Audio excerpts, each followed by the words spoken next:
তুই এখনো বদলাসনি। বিয়ের আগেও যা, বিয়ের পরেও তাই।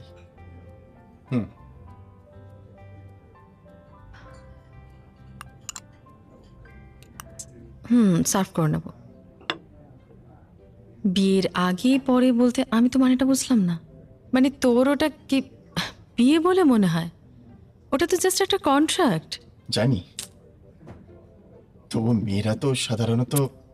এই শোন, তোর এই ন্যাকা ন্যাকা কথা শুনতে আমি আসিনি। ওদিকে আমার ফাটছে আর তোর। কেন, আবার কি হয়েছে?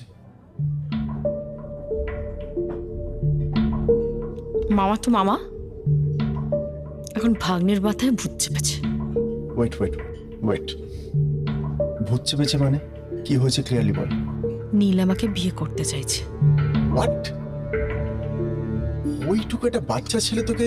তবে হ্যাঁ, বিষয়টা নিয়ে ভাবলে কিন্তু আমাদের